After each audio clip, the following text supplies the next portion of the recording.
At the beginning of the 19th century, art was popularly compared to an organic life form, and rightly so.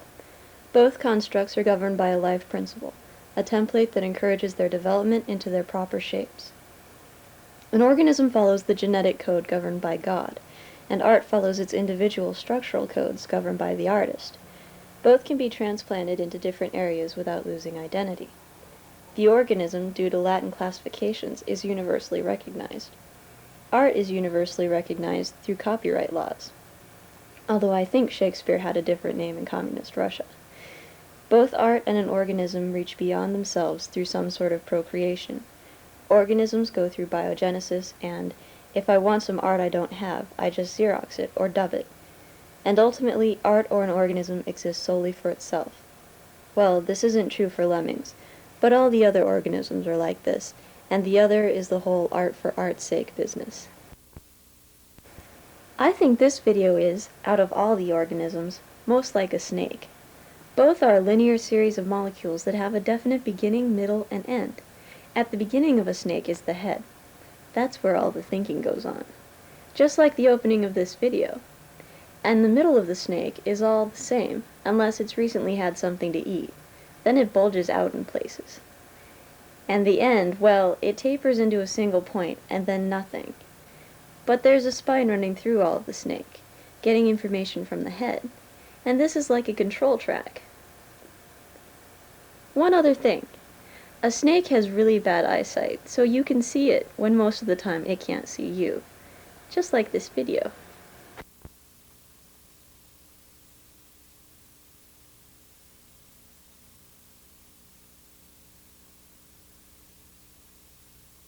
We might consider two verses from a poem by Emily Dickinson, which she wrote in 1865. The poem goes as follows. A narrow fellow in the grass occasionally rides. You may have met him, did you not? His notice sudden is. The grass divides as with a comb.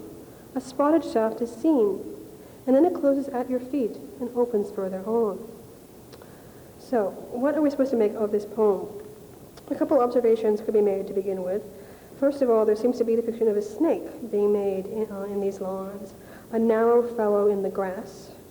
The snake, of course, is though traditionally a symbol of evil, since the Garden of Eden, is being depicted in a more positive light, as a fellow, as a friend, perhaps. Occasionally rides. You may have met him. Curiously, this him is capitalized. As if connecting him with God, which opens up all sorts of possibilities. Did you not his notice sudden is, which again seems to become more, there seems to be a shift between the snake as being a friendly fellow to suddenly his sudden notice. Then this curious line, the grass divides as with a comb, a comparison between the snake and a comb. Now I might ask, what is the connection between a comb and a snake? Why would Emily Dickinson be making such a comparison? Is it because the underbelly in some ways resembles that of a comb? It's a somewhat perplexing image here. One normally thinks of a comb, for example, as being a non-phallic instrument because it is a unitary instrument, but it tends towards multiplicity in the many tines that are contained within a comb, whereas a snake is traditionally a phallic image. A spotted shaft is seen, and then it closes at your feet and opens further on. Again, this idea of a spot. One thinks, of course, of Lady Macbeth, out damn it, spot. The connection between a spot and sin. A spot as a sign of sin. So again, somewhat menacing imagery here in the snake. And then it closes at your feet and opens further on. What I'd like to suggest in conclusion about this poem is that this is an allegory of one's relationship to sin one's relationship to sin, I should just say. At first, sin seems to be a narrow fellow in the grass, a kind of amiable chap. But then later, he suddenly notices you. And the grass divides as with a comb. A spotted shaft is seen. One can suddenly see the spots, the sins with which he is associated. and then it closes at your feet and opens further on. You may have escaped one, sin that is at your feet, but there's another one that is yet to be stepped upon.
I'd like this comp.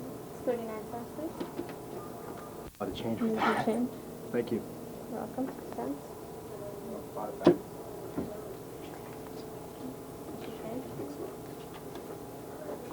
39 cents. About that. You done, Mike? Thanks. You're back at the end. May I help you? I'd like to buy a snake. We got a what? We got a letter from their commissar. We got a letter from the commissar. It says to meet him at the palace. We got a letter. We got a letter. We got a letter. We got a letter from the commissar. It says to meet with him at the palace. It's a nuthatch. Yeah. Yeah, this morning I saw 2 blue jays at the feeder. It's amazing. Well, you know, the pair of bluebirds, they're mating this week. Really? Yeah. The bluebirds. The ones that live in the house. They're crazy. They wake me up every morning. It's just like, I mean, I wanted to say, be quiet, but the sound is so beautiful. The pleasant chirp. The gentle kia. The inquisitive grackle.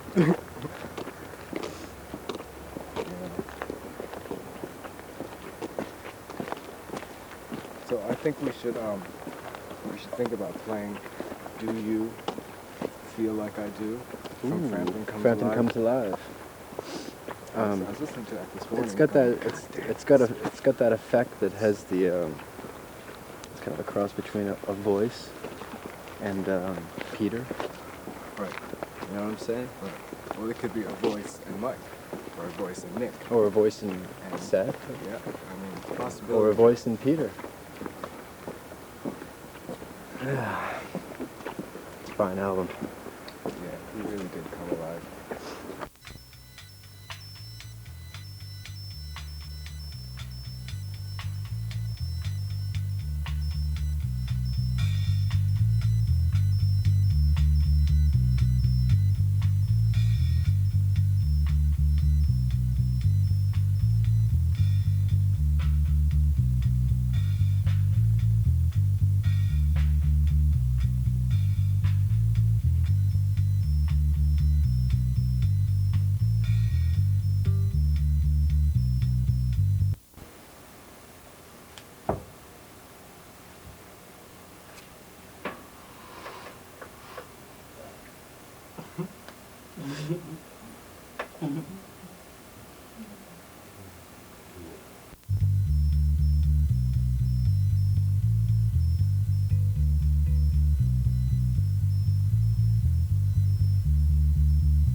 Gentlemen, how good of you to come and see me on my invitation.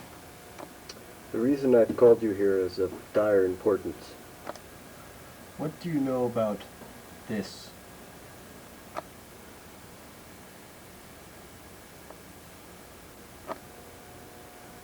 Nothing? It's of little consequence. I just want to give you this. Take it to the basement. Our man there will know what to do with it.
the commissar sent you.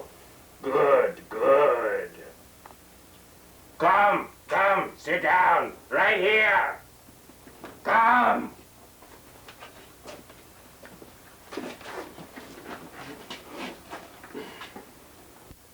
I have become aware that the commissar sent a package. I would like that, please.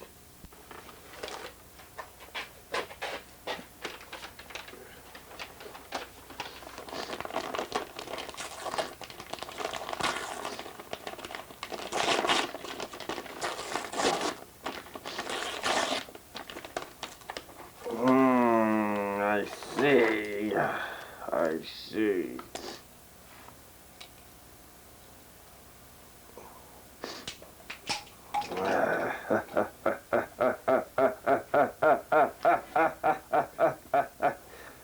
Please remove your jackets.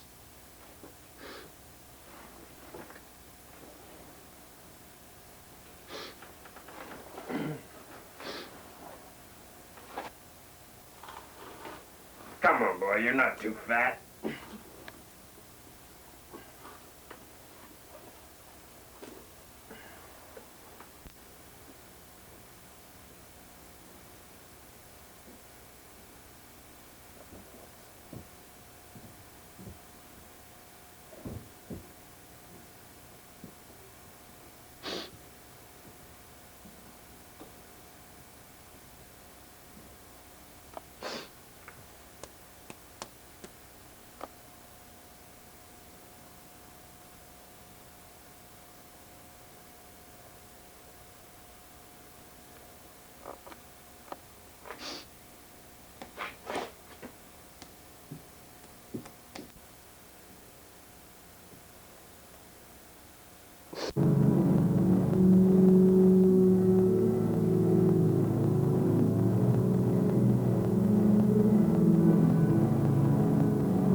Hey man, what's the matter? Nothing.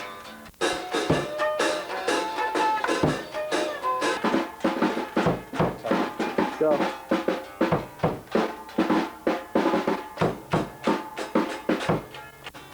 Hey, I'll trade you a pog for an E string. Yeah, sure.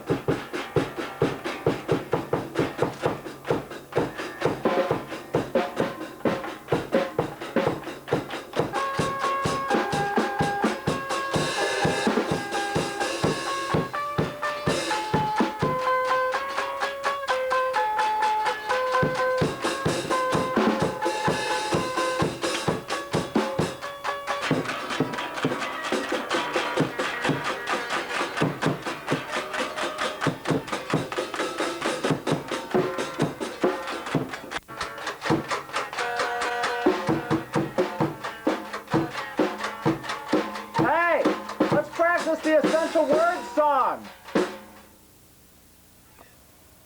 1, 2, 3, 4.